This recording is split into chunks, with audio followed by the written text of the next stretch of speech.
Hey guys, तो आज हम सॉल्व करेंगे पाइथन हैकर रैंक सीरीज का नेक्स्ट क्वेश्चन जो कि है नेम टपल एंड ये आता है कलेक्शंस मॉड्यूल के अंदर।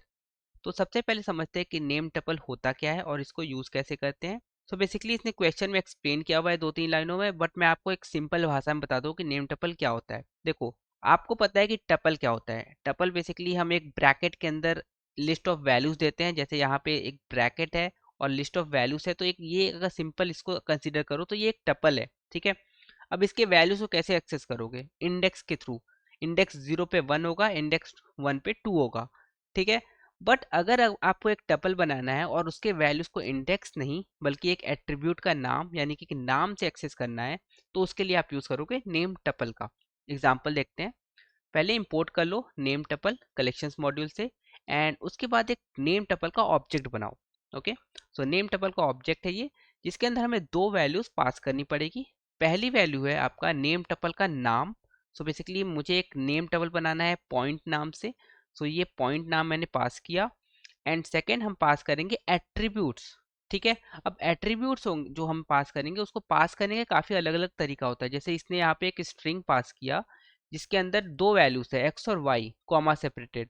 अब आप चाहो तो कॉमा के बजाय स्पेस से भी सेपरेट कर सकते हो, या फिर स्ट्रिंग के बजाय आप एक लिस्ट पास कर सकते हो जिसमें आप बता सकते हो कि ये मेरी वैल्यूज है, यानी कि ये मेरी एट्रीब्यूट्स है। तो यहाँ पे एट्रीब्यूट्स क्या है? एक्स और वाई है, ठीक है। और आपके नेम टपल का नाम क्या है? पॉइंट। ओके, सो अब हम एक नया टपल बनाते हैं, बट एक नॉर्मल टपल नहीं बल्कि एक नेम टपल बनाते हैं। तो ये हो गया हमारा एक नेम टपल पॉइंट, जिसके अंदर हम दो वैल्यूज पास कर रहे हैं, 1 और 2। दो क्यों कर रहे हैं? बिकॉज हमने एट्रीब्यूट्स में दो वैल्यूज डिफाइन किया हुआ है। यहाँ पे भी हमने एक नया पॉइंट बनाया जिसमें हम वैल्यूज पास करेंगे 3 और 4। तो अब देखो वैल्यूज को एक्सेस कैसे किया इसने। इसने एक्सेस किया pt1, क्योंकि इसने असाइन किया था pt1 में और pt2 में। तो pt1.x, pt2.x या pt1.y या pt2.y। तो बेसिकली इसने अब इंडेक्स से नहीं एक्सेस किया, इसने एक्सेस किया एक नाम से। तो ये यूज होता है एक नेम टपल का। एक छोटा सा लाइट वेट डेटा स्ट्रक्चर बना सकता है जिसका आप बेसिकली एक ऑब्जेक्ट की तरह यूज कर सकते हो। तो जैसे इसने एक डेटा स्ट्रक्चर बना दिया पॉइंट, और ऑब्जेक्ट्स आप उसका बना सकते हो pt1, pt2, pt3, जितने भी चाहे उतने ऑब्जेक्ट बना सकते हो और यूज कर सकते हो। एग्जाम्पल 2 भी समझ लेते हैं, इसमें थोड़ा हमें कुछ ज़्यादा जानने को मिलेगा। तो पहले लाइन में इसने एक इंपोर्ट किया सिंपल, एंड सेकेंड लाइन में इसने एक नेम टपल बनाया जिसका नाम दिया इसने कार, और एट्रीब्यूट्स दिए प्राइस, माइलेज, कलर और क्लास। अब यहाँ पे देखो इसने कॉमा नहीं लगाया है बल्कि स्पेस से सेपरेट किया है। अब ये नेम टपल स्मार्ट है, वो समझ जाता है कि हाँ ये मेरे एट्रीब्यूट्स हैं। अब कार का आप ऑब्जेक्ट कैसे बनाओगे? तो बेसिकली कार को कॉल करो और उसके अंदर वैल्यूज को पास कर दो। प्राइस का वैल्यू हो गया 1 लाख, माइलेज हो गया 30, कलर हो गया सियान, और क्लास हो गया वाई, ठीक है। अब बेसिकली देखो यहाँ पे ये समझ लो कि यहाँ पे इसने क्या किया, वैल्यूज को पास किया और एट्रीब्यूट्स का नाम भी दिया है। पहले एग्जांपल में नाम नहीं दिया था। अब यहाँ पे भी आप नाम नहीं दोगे तभी चलेगा, बट एग्जांपल्स में अलग अलग चीजें बताई है इसने ताकि आप समझ जाओ कि नाम दो या ना दो दोनों काम करेगा, क्योंकि नेम टपल ऑर्डर्ड होता है। यानी कि प्राइस, माइलेज, कलर और क्लास का जो ऑर्डर है वो फिक्स हो गया, ठीक है। अब वैल्यूज पास करोगे तो पहला प्राइस होगा, दूसरा माइलेज होगा, तीसरा कलर होगा, चौथा क्लास होगा, ठीक है। अब वैल्यूज को एक्सेस कैसे किया? ऑब्जेक्ट का नाम xyz डॉट क्लास जिसका वैल्यू है y, ठीक है। सो आई होप कि अभी आपको क्लियर होगा कि नेम टपल होता क्या है। आई नो थोड़ा टाइम लगा यहाँ पे समझने में, बट बहुत इंपॉर्टेंट है क्वेश्चन को सॉल्व करने से पहले नेम टपल का कॉन्सेप्ट जानना, ठीक है। अब टास्क को समझते हैं। टास्क क्या है कि एक डॉक्टर है जिसके पास एक स्प्रेडशीट है जिसमें लिस्ट ऑफ स्टूडेंट्स का रिकॉर्ड्स है। और क्या क्या रिकॉर्ड है? आईडी, मार्क्स, क्लास और नेम। सो बेसिकली 4 रिकॉर्ड है और ढेर सारे स्टूडेंट हैं। हमें क्या फाइंड करना है? एवरेज फाइंड करना है मार्क्स का, ठीक है। तो फॉर्मूला क्या होता है? Sum of all marks upon total students. Formula तो सिंपल है, जितने भी मार्क्स है उसको सम कर दो और जितने स्टूडेंट्स है उससे डिवाइड कर दो, ठीक है। बट यहाँ पे ट्रिक क्या है? ट्रिक ये है कि जो कॉलम्स है ना वो ऑर्डर्ड नहीं है। यानी कि उनका जो जब आपको इनपुट मिलेगा तो उसमें एक पर्टिकुलर ऑर्डर नहीं होगा कॉलम्स का। जैसे कॉलम्स क्या है हमारे पास? ID, marks, class and name. अब ये किसी भी ऑर्डर में हो सकते हैं, पहला हो सकता है आईडी हो या पहला हो सकता है मार्क्स हो, ठीक है। तो ऑर्डर फिक्स नहीं है, ये पहला रिक्वायरमेंट है या पहला नोट है। एंड सेकेंड नोट है कि कॉलम का जो नाम होगा ना वो आईडी, मार्क्स, क्लास और name the spelling and case type of these names won't change. So basically spelling और केस का नहीं चेंज होगा, ज़्यादा फर्क नहीं पड़ेगा इस पर्टिकुलर पॉइंट का हमारे सॉल्यूशन में। इनपुट फॉर्मेट समझते हैं।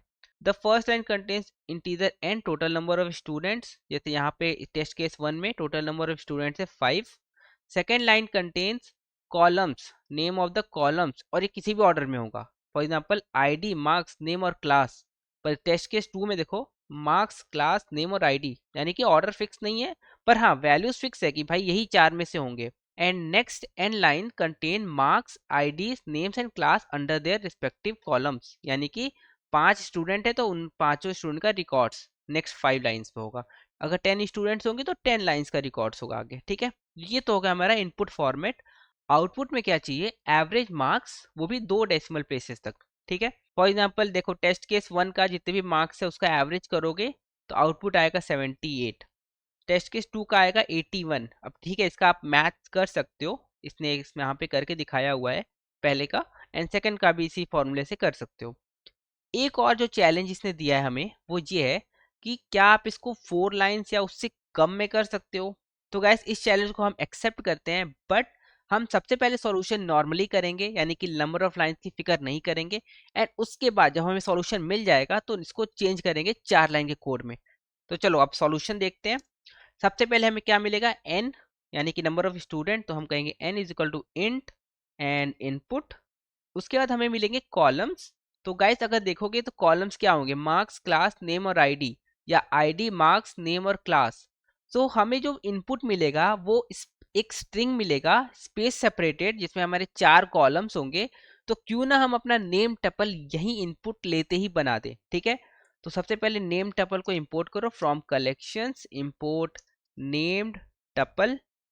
उसके बाद हम अपना नेम टपल बनाएंगे और इसको नाम देंगे स्टूडेंट, ठीक है। Student is equal to named tuple, और इसके अंदर क्या वैल्यूज होगी, सबसे पहले तो होगा हमारा डेटा स्ट्रक्चर का नाम जो कि हो जाएगा स्टूडेंट, एंड उसके बाद यहाँ पे कॉल कर दो input. So basically second time जब हम इनपुट को कॉल करेंगे तो हमें मिलेंगे कॉलम्स किसी भी ऑर्डर में, और वो यहाँ पे स्टोर हो जाएंगे स्टूडेंट के एट्रीब्यूट्स के रूप में, ठीक है। एंड हमें पता है कि ऑर्डर फिक्स होता है, ऑर्डर चेंज नहीं होगा, तो इस चीज का हम इस्तेमाल करेंगे और आगे वैल्यूज को स्टोर करेंगे, ठीक है। तो अभी नेक्स्ट हम एक लूप चलाएंगे for i in range of n, यानी कि हर एक स्टूडेंट के लिए एक लूप चलाएंगे। और लूप चलाने से पहले हम टोटल जो मार्क्स है उसको मान लेते हैं 0 फिलहाल, ठीक है। अब हम क्रिएट करेंगे स्टूडेंट का ऑब्जेक्ट। तो उसके लिए हम कहेंगे obj is equal to student को कॉल करेंगे बेसिकली, जिसमें हमने नेम टपल को स्टोर किया है, और वैल्यूज को पास करेंगे, ठीक है। तो वैल्यूज हमारी हो जाएगी इनपुट डॉट स्प्लिट, ठीक है। इनपुट लोगे और उसको स्प्लिट कर दोगे तो वैल्यूज ऑटोमेटिकली असाइन हो जाएगी अपने अपने कॉलम्स में, ठीक है। और हमें किस वैल्यू की जरूरत है, हमें जरूरत है मार्क्स की। तो हम बोलेंगे total is equal to total plus OBJ dot marks. अब हमें पता है कि मार्क्स कैपिटल में होगा, इसको कन्वर्ट कर दो इंटीजर में, एंड आपके पास जब ये लूप खत्म हो जाएगा तो टोटल मिल जाएगा मार्क्स का। हमें क्या करना है, एवरेज देना है। हम कहेंगे print total divide by number of students n, और इसको राउंड ऑफ कर दो 2 डेसिमल प्लेसेस में, बिकॉज आउटपुट में 2 डेसिमल प्लेस में चाहिए। एंड रन कराने से पहले एक और चीज जो मैं आपको बताना भूल गया है वहां पे, ये है कि इनपुट को जब स्प्लिट करोगे तो आप चाहोगे कि ये अनपैक हो जाए, उसके लिए आपका यूज करना पड़ेगा स्टार। तो यहाँ पे स्टार लगाओगे एंड देन इसको रन कराओ, एंड रन कोड करते हैं। एंड अभी हमारा सैंपल टेस्ट केस पास हो गया, यानी कि हमारे जो सैंपल टेस्ट केसेस पास हो गए, तो अगर हम इसको सबमिट करेंगे तो हो सकता है कि हमारे सारे टेस्ट केस पास हो जाएं। और यस, हमारे सारे टेस्ट केस पास हो चुके हैं, यानी कि इस क्वेश्चन का सॉल्यूशन तो हमें मिल गया, 20 पॉइंट्स भी मिल गए। बट अब मेन चैलेंज यहाँ पे आता है कि हमें इसको चेंज करना है, यानी कि हमें इसको कन्वर्ट करना है 4 लाइन्स ऑफ कोड में। उसके लिए हम क्या करेंगे उसको समझते हैं। तो गाइस जहां जहां हम लाइन को कम कर सकते हैं सबसे पहले उसको करते हैं। तो सबसे पहले इस स्पेस को हटाते हैं, ठीक है। उसके बाद हमने इनपुट लिया है 2 लाइन में, ट्राई करते हैं 1 लाइन में लेने का। तो हम बोलेंगे n comma student comma total, ठीक है। और इन तीनों वैल्यूज को हम 1 लाइन में कर देते हैं। इसको काटो यहाँ से और इसको यहाँ पे डाल दो, और टोटल का वैल्यू हो जाएगा 0, एंड इन दोनों को हटा दो। बेसिकली हमने क्या किया, जो हमने 3 वेरिएबल्स बनाए 3 अलग अलग लाइनों में, उसको हमने कर दिया एक सिंगल लाइन में। अब देखो यहाँ पे हमें प्रिंट तो करना ही होगा और ये भी चीज़ें जरूरी है, तो हमें ट्राई करना है कि यार इसको किसी तरह सिंगल लाइन में कर दो, ठीक है। तो हम यहाँ पे यूज करेंगे लिस्ट कॉम्प्रिहेंशन का, ठीक है। देखो ऐसे एक लिस्ट बनाया for i in range of n, यहाँ पे कर दिया, ठीक है। यहाँ से अब देखो यहाँ पे एरर आ रहा होगा, उसको अभी इग्नोर करना। यहाँ से हटा के हमने अपने लिस्ट के अंदर ही एक लूप चला दिया और यहाँ पे हमें क्या ऑपरेशन परफॉर्म करना है आई के साथ या फिर हर एक लूप के साथ हमें क्या ऑपरेशन परफॉर्म करना है वो यहीं पे करेंगे।